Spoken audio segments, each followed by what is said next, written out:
And Scutari actually won 13 races from his 18 starts, and more often than not, he was ridden by none other than the great Lester Piggott.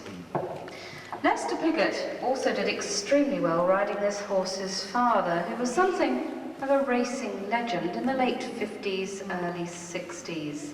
His name was St Paddy, and St Paddy actually won both the Derby and the St Leger in 1960, which is quite an achievement.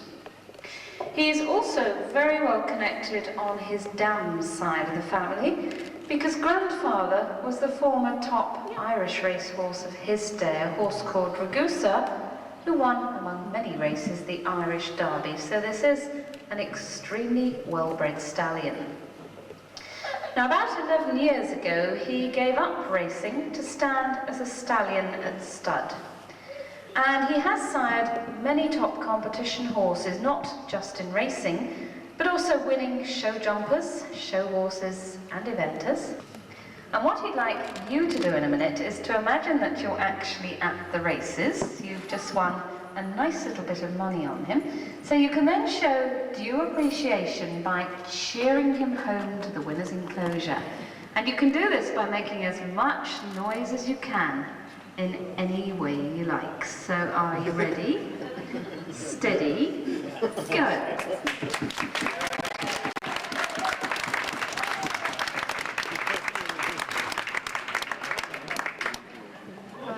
See by his face that he does enjoy playing to a crowd. He really is a terrible show-off, and you can see he's now even got the stick.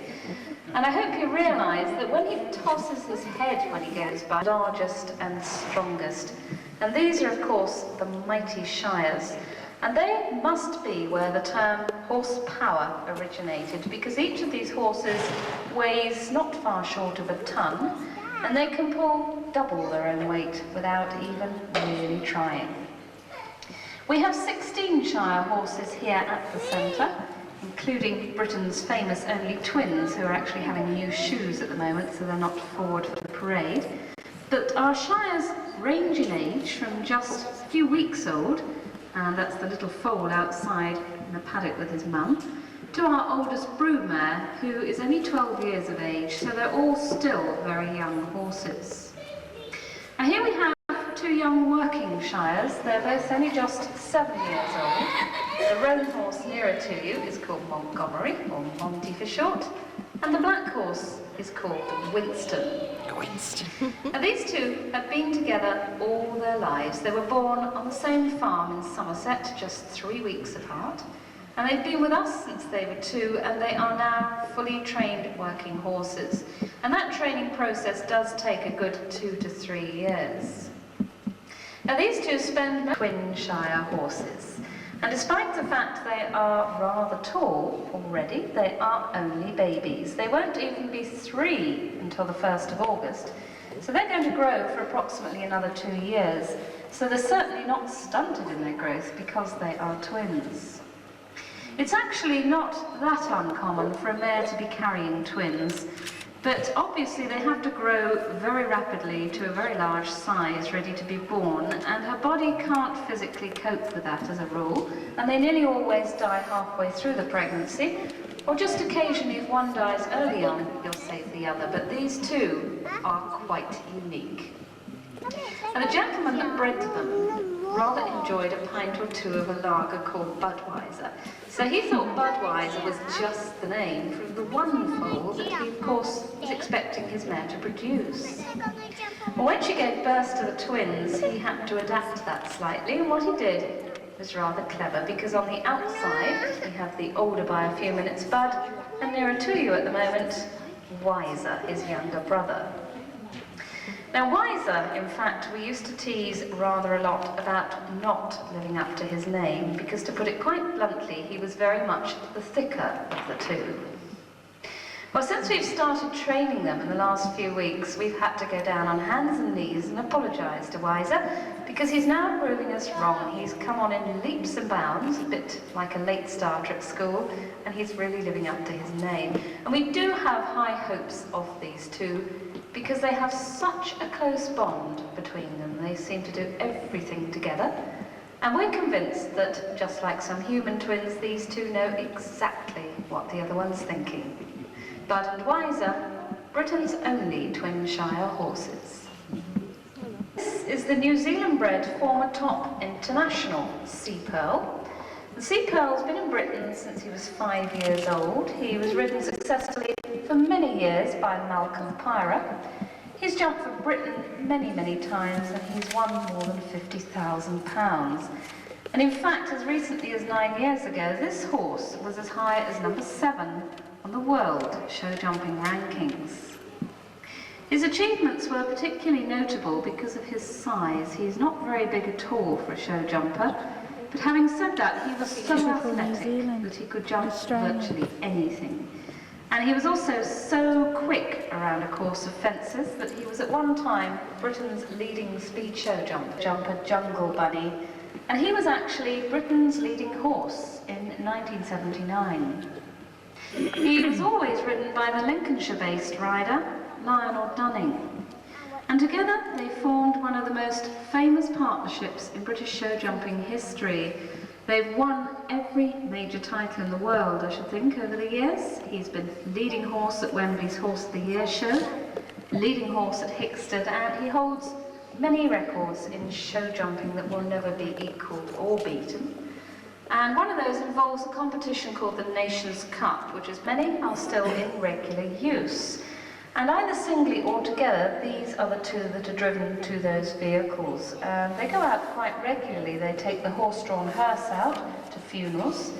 And most Saturdays, between now and the autumn, they go out all dressed up in ribbons with the Victoria carriage to take a bride to her wedding, and that really does make a picture.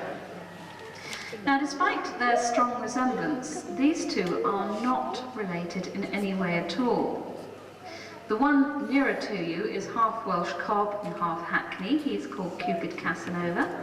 And on the far side is a purebred Welsh cob by the name of Cupid Star Playboy. Playboy has actually been here since he was 2 years old, but Casanova didn't come here until he was 6.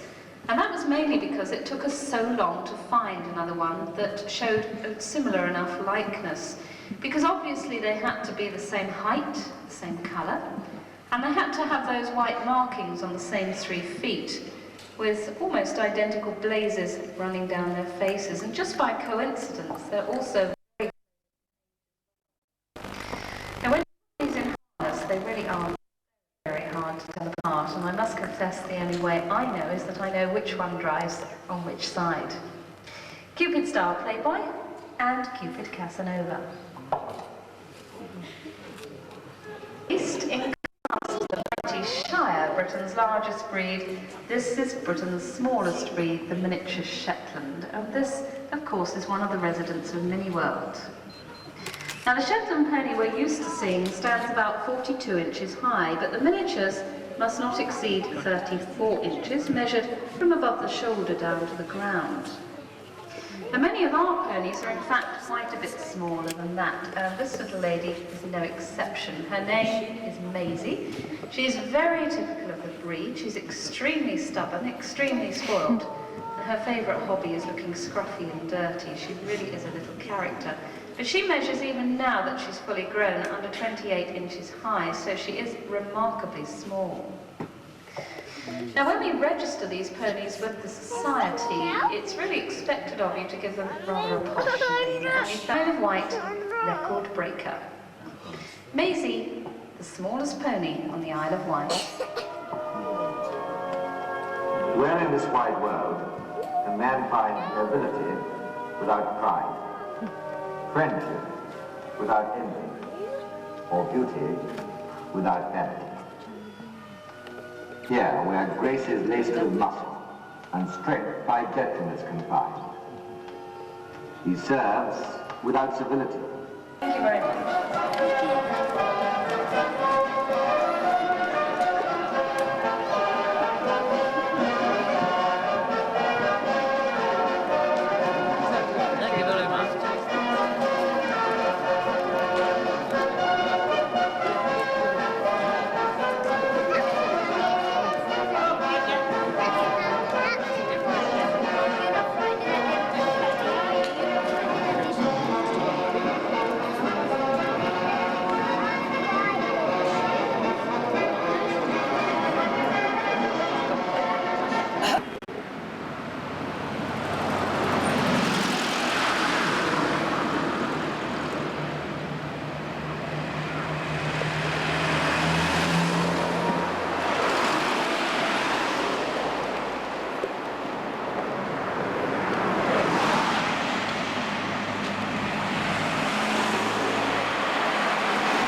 can't see anything.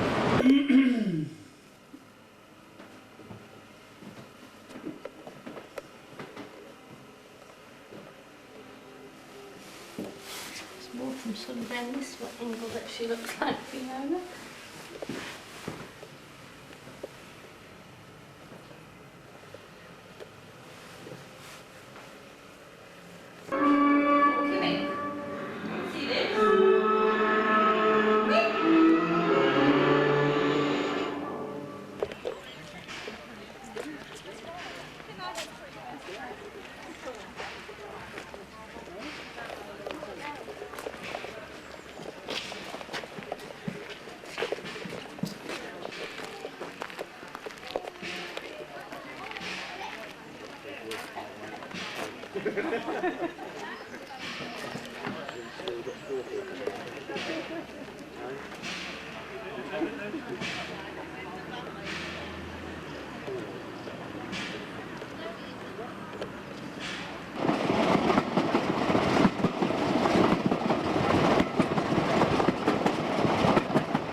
There's our little train coming to go on the front carriage now.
it will come out because First class. of the light.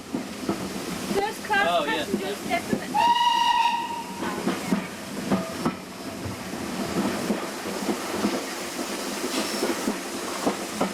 Hey, hiya! I feel like I'm drunk.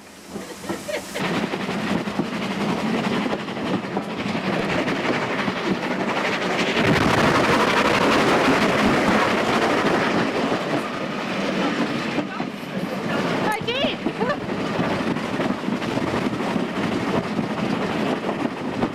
Well, I got the smoke.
It's an exact mirror image at the station building at Ashy.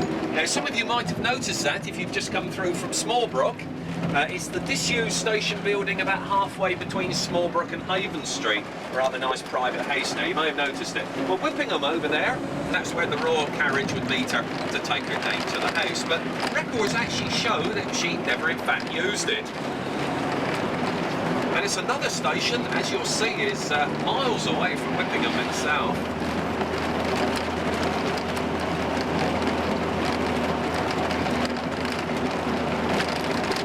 Now there are actually plans to reopen the line to the outskirts of Newport to a place called Fairlea. There's hope that it might be opened by the middle part of this decade. It would take a lot of engineering work to do that. There's 3 bridges would have to be rebuilt. And also they would have to tunnel through the earthwork where the car park is, where you boarded the coach. But it may be possible, perhaps. Cowes, and it's navigable up as far as Newport, the capital. You can see it, Newport, away in the distance. You can also see some of the big blocks of buildings at Parkhurst prisons over there. You can see the sun shining on the long grey roof. 3 prisons there, Parkhurst, Albany and Camp Hill. Albany is the top offenders prison. The ship you can see down on the river there with the large red funnel just slightly over your left shoulders, that's the last of the Ryde Portsmouth paddle steamers. That's the Ryde Queen.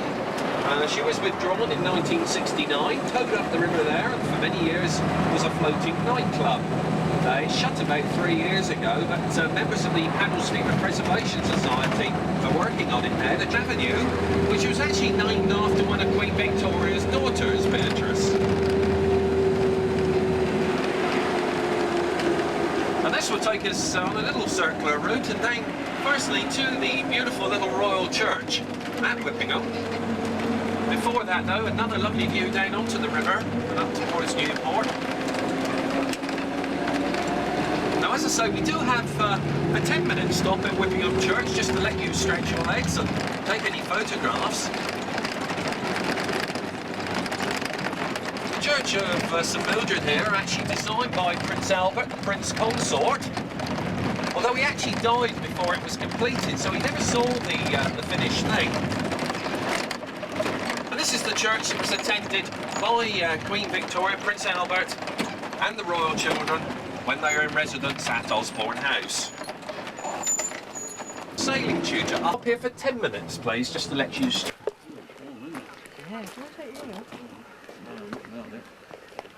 she a lovely old bus?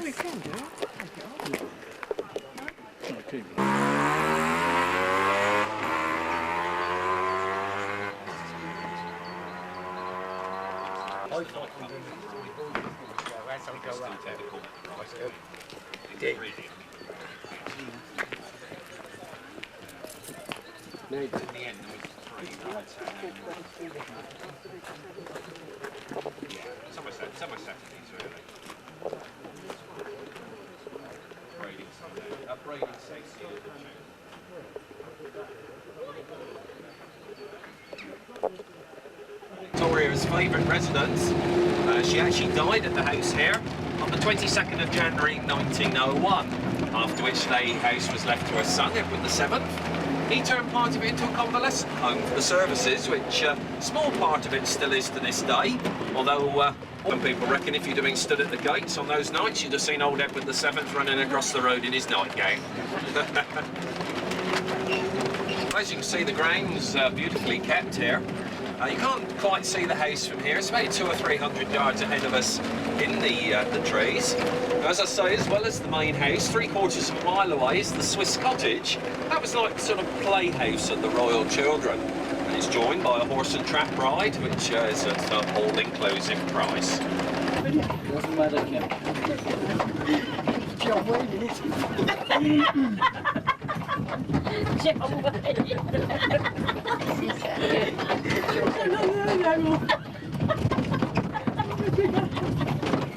What's going on, babe?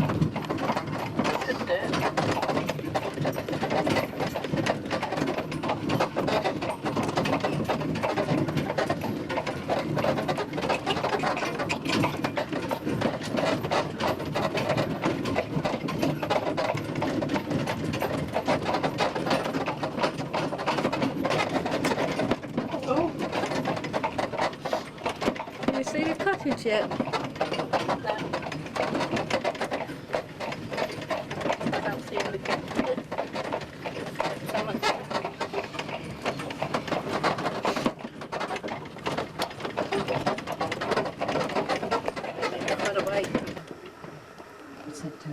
On that side across the right.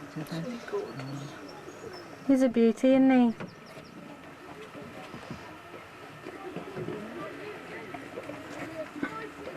I don't suppose they could pay for all the kids. Look at him, he's looking at his mate.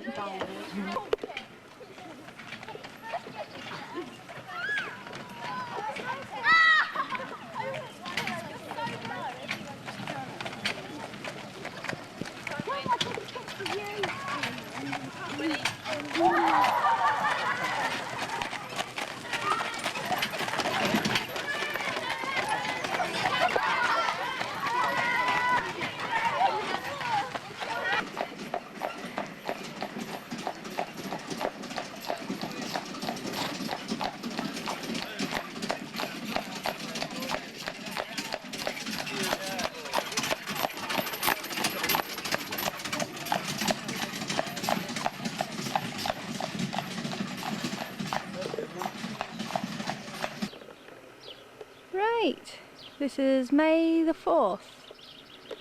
The place we stay called Westcourt. Not quite sure if it's going to come out because the sun's going straight into the camera.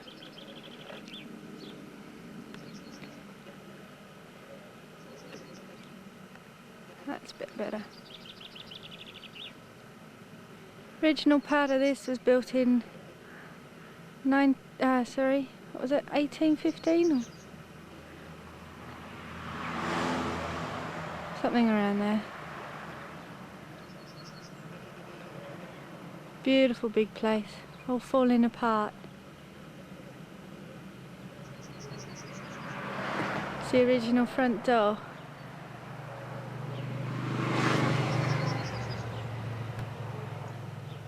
Got 250 acres of farmland.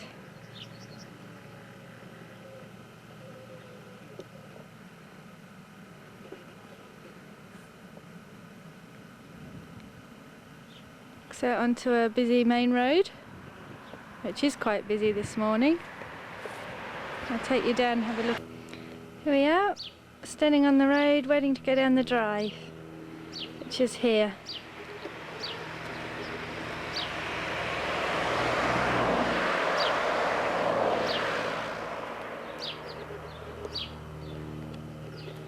Got the barns and things on the right.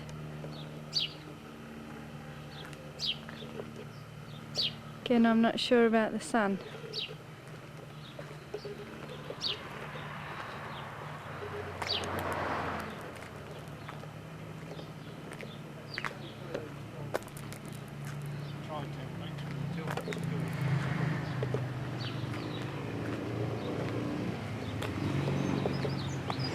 Maybe if I try and get in the shade a bit.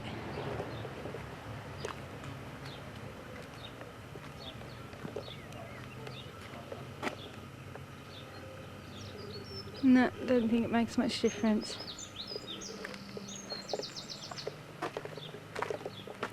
Okay, a little Murray and a deux chevaux. And this is the side.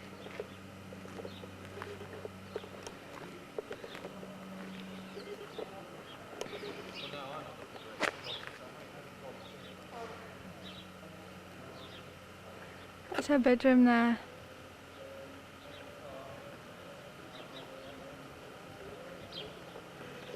The whole place is in a bit of a state. Whoop.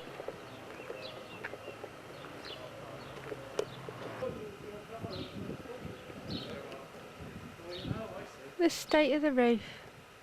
Just there was an old chimney. Had to be pulled down, it was breaking away from the house. It's an old cheese part. I made some cheese. And all of this was the original part. Goes out into the front garden. You'd never guess what they farm.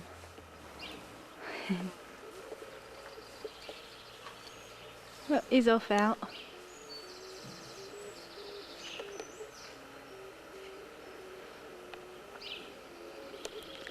So that barn with all the machinery in it.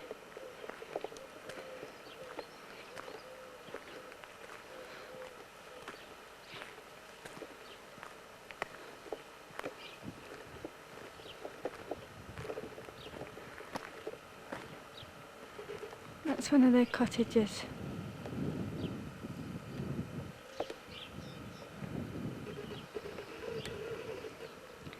Come back up the driveway to the main road.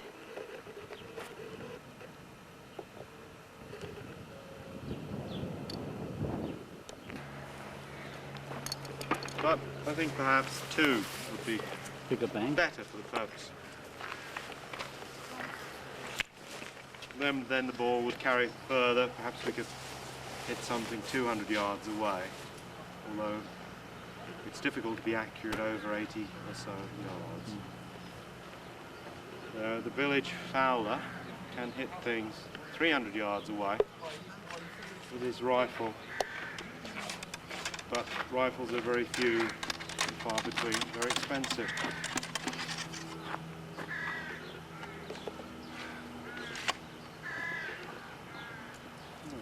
Piece is now loaded. I should seek a crow, perhaps, to fire upon.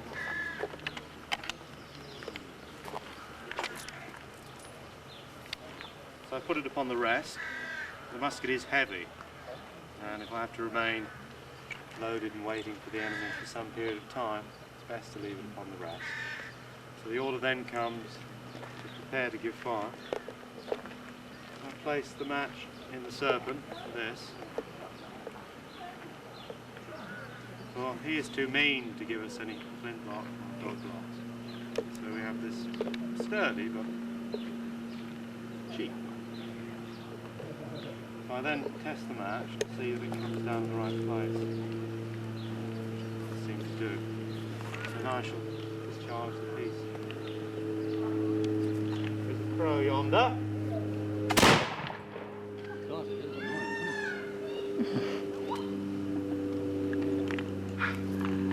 And if I were really quick, I could fire twice in a minute. I'll say now, quicker reload before you're overrun by the enemy. Well, that's right. So there have to be ranks of us. Go forward. One is fired. We can't all volley at once because then it will be, as you can imagine, a minute before we're ready to. And if the enemy is within a minute's walk of us, then we're done. Yeah. I suppose if they got really close and we're not reloaded, then we either club a musket like this to go at them, which gives you more reach, or we could use the sword, but few of us are skilled in the use of the sword, and in any case the reach of it's rather less. Yeah. Tend to use these more for cutting fire. You are a double of my brother. My brother, yes. Probably the Admiral Club. You don't know what your father was doing, do you? Not who your father was necessarily. My father was a soldier too. He moved around quite a lot. I believe he was stationed on the Isle of Wight at one time.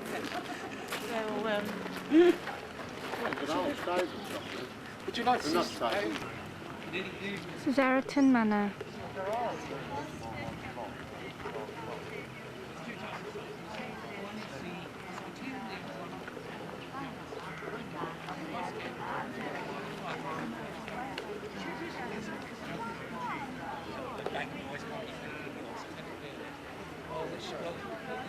Not real pikes, these are half pikes.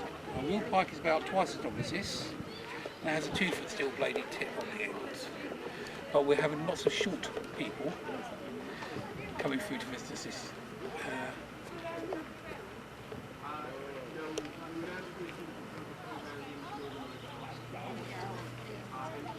The pike is twice as long as this. It's got a 2-foot long steel blade on the end, and we stand in the centre of the regiment foot, with the musketeers divided into 2 wings. Half the regiment of musketeers, the other half of the pikemen. The pike stand in a division. We have 2 divisions of musketeers on either side of the regiment. And in a battle, of course, you have a regiment standing there, a regiment standing next to it, and a regiment standing next to it.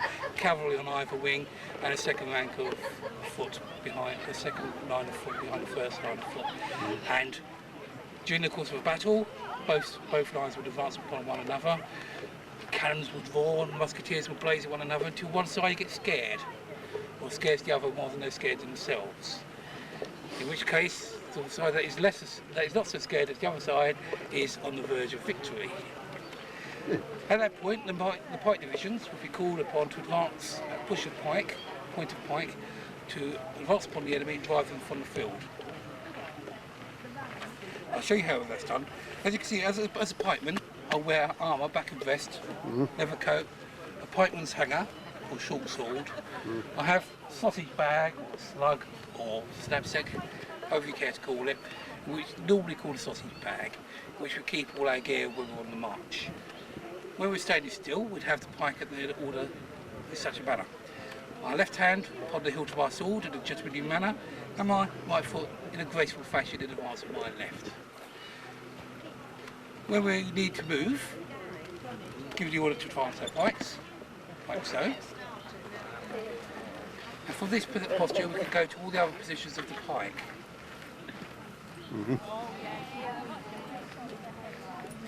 Hello, are you with the party that just came through? Yes. Have you seen the musketeer? No, you get there Well, first. if you go over and go to all the other postures of the pike, and we carry the pike in this position on the battlefield in the presence of the enemy.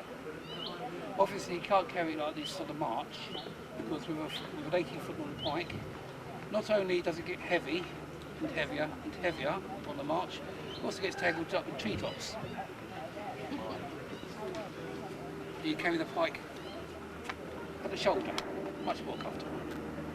On particularly rough ground, we carry it at the trail, like so. Like, we'll go up a steep hill. strikes in advance.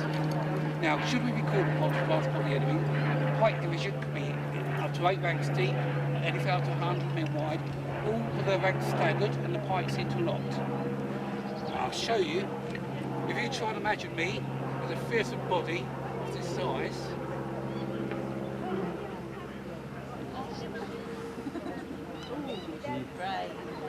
Yes. it can be quite a frightening experience, can't it?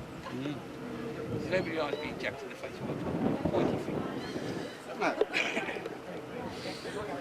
We hope the enemy run away, because if they don't run away, then we do.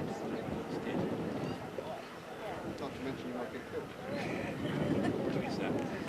But we're well armoured. This is one of the other reasons why we aim at the face, because the pike division you won't be facing will be wearing armour and a helmet, and a gorget too. So the face is the only vulnerable bit. As well as being the bit that's most vulnerable, the pike is more of a terror weapon than an official. No, I don't think that's true.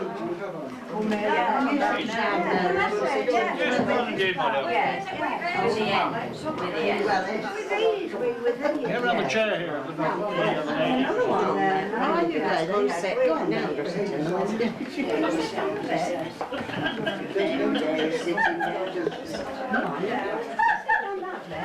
Yeah, what you done, put you in the stock.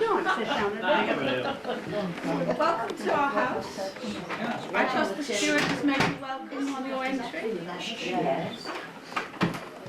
I fear you have come in the middle of our lunch, but we want you to excuse me. At this moment in time, we're entertaining our friends. Andy Worsley and his wife Bridget, who come down from Newport. Here's the Deputy Gardener of the Castle of Harrogate.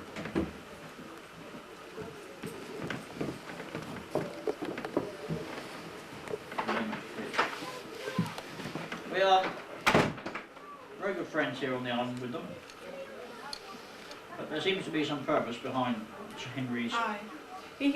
We are a royalist household. Oh. I told you to have a word with those soldiers. They do fire too close to the house. They will have all my windows in pieces. You would have a dead husband if I choke on this bread.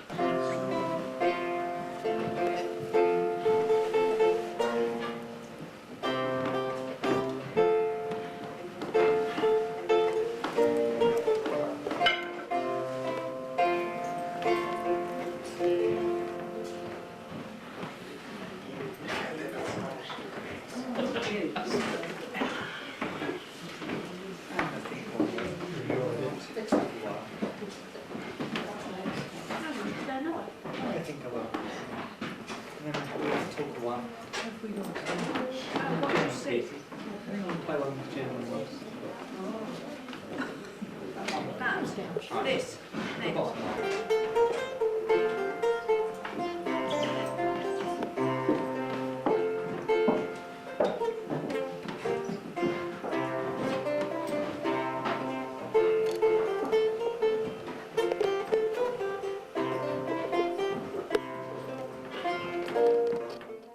I mean, and it looks like.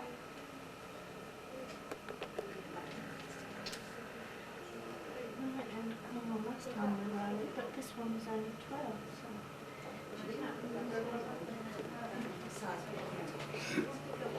Children, anything under 16, so We live in Australia now, we come from Tasmania. I was born in Southampton and we lived in Bournemouth until we immigrated. Which part of Southampton? Well, I was born in Shirley. Yes. My sister's in Bishop. I was born in Pear Tree Green. Oh yeah. My mother was christened in Pear Tree. Gran used to live in Worston in his fun. Joyce is in Bishop in the Harefield estate. She's the head. My daughter's there. Because that's a nice little stage. They've got a nice little house, but unfortunately, they're in that school now, after all these years, and it's causing a lot of problems. And it's such a shame, because their house is well in their 60s, And the last thing they want to do is Yeah. think of it and, you know. Follow And then his sideboard too, full of wine. Tiny chandeliers. You went take the beer. Right, along the house.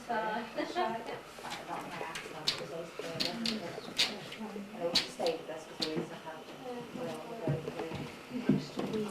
They're going down memory lane. Well, they started, you know, oh well, you know what's Everywhere they go, oh, I remember that. family, and then their parents. We did the old These master. miniatures are apparently by him. That's sweet.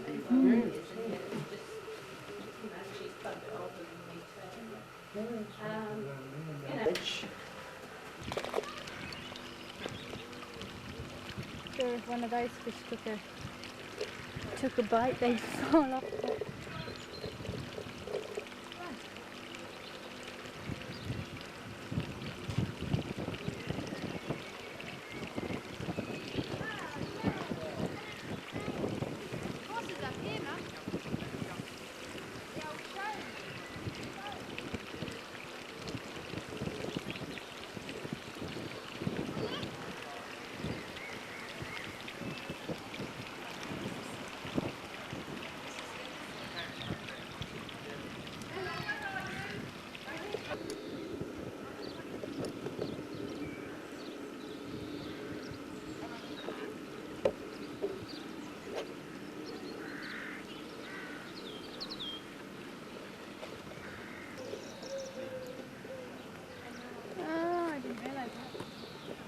I didn't until I read it.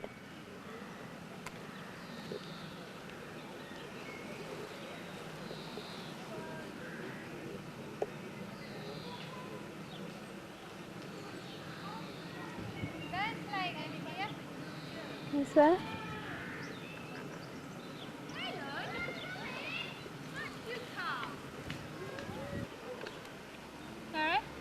The entrance here. There's a band playing here.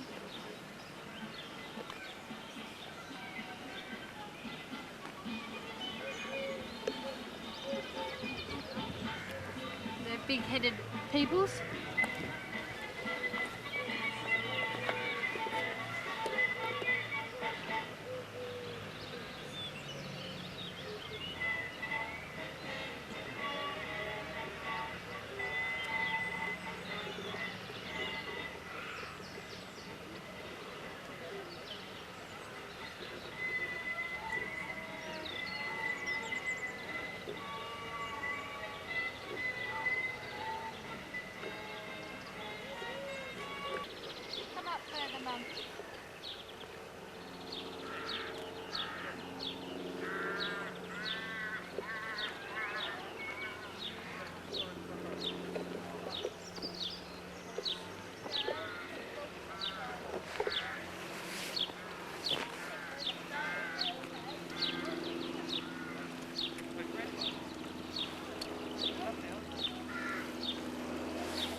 This one, Kimmy?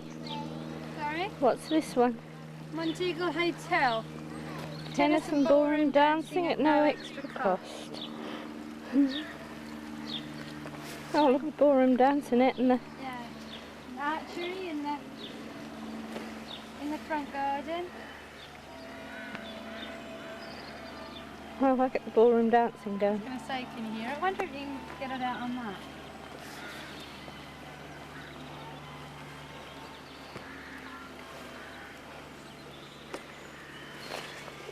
Yeah?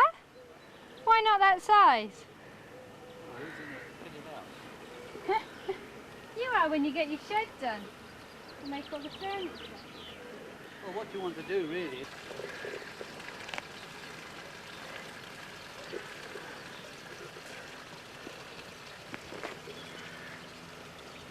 So the choral singer. Hallelujah. Oh, praise him then.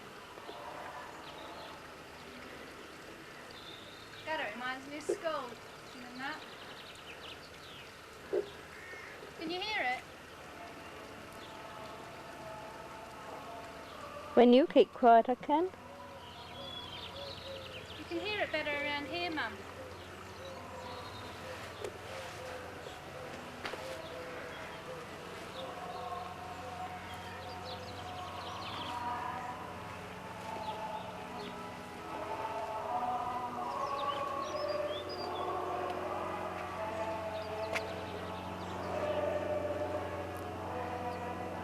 Look at all those trees on the hill there. They all look right, don't they? They're good, aren't they?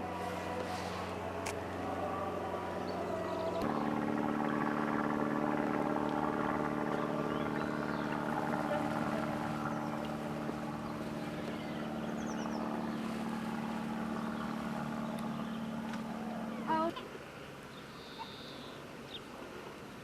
this is a massive big place. Mapley.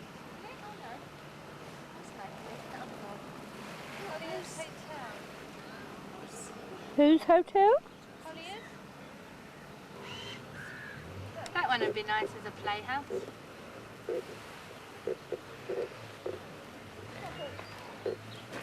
Better take a film of it so they can make it then. I just took a photo in front. Just to there. Don't know, it look a bit. It'd look a bit like Uncle Brian's doghouse. No, who's this playing in here?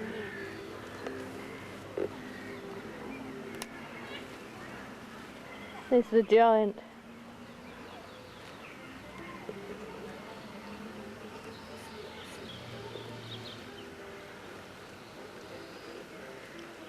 I like the little walls and everything. Okay, this is looking in the shop windows.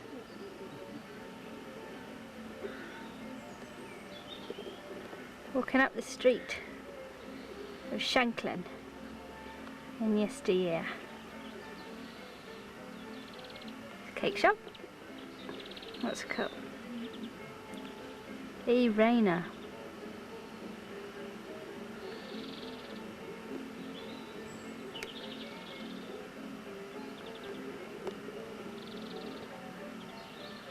Oh, might have to go up to that one, but in a sec.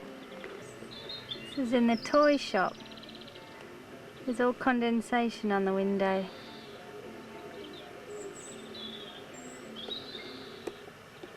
You can't really see it that well. No. It's an empty window.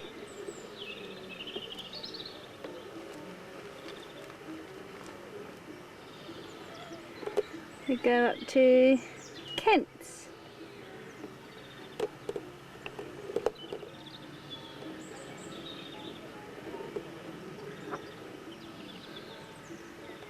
All the fruits and that. And to the butcher's shop. How'd you like a butcher done out like that?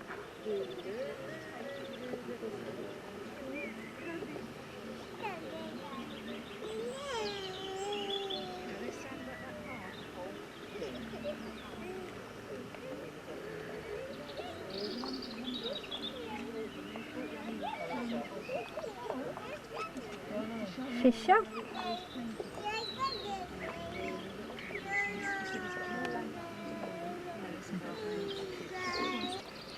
Last but not least, the antique shop.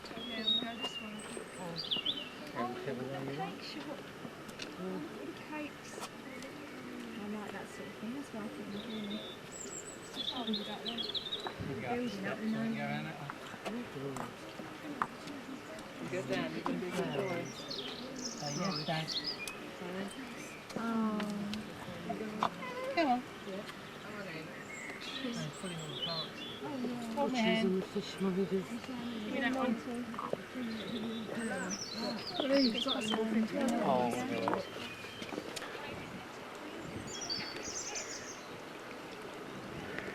Go for a ride in a boat?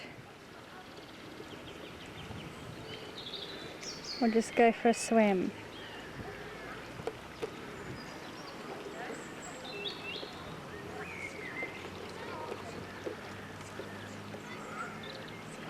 There's some people in the way.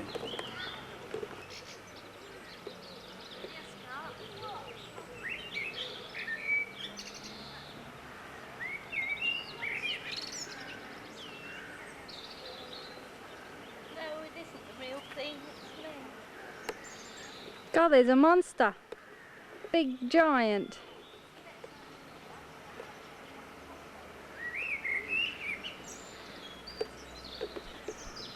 That end one's pretty, isn't it? From over there,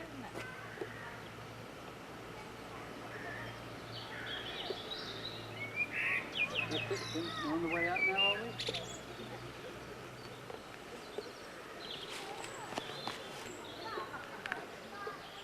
The model of the model is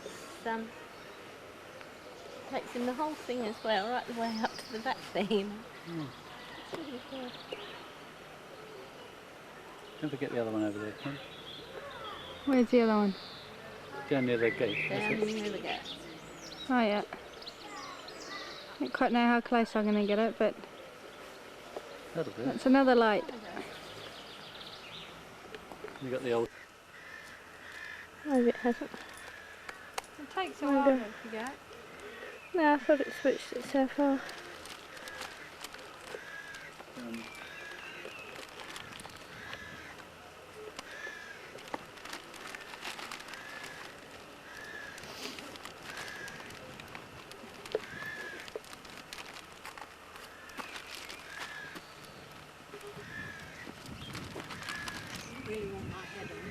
No, it doesn't You're really right. matter, no. It's quite all right. Is it? Are you sure? Yeah, we want something moving, yeah.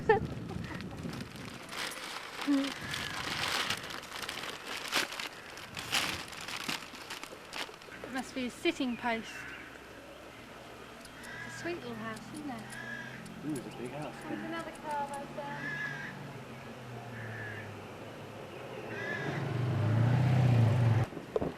Bit chilly. The wind had stopped blowing. Well, put it down on the Shush.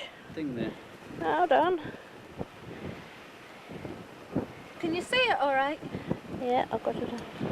Whether it will come out or not, that's a different matter. Yeah, it's a bit like mine with the camera. Never mind. There was the Needles. All of Widget. On a April- cold and no. frosty evening. May 4th, 1992.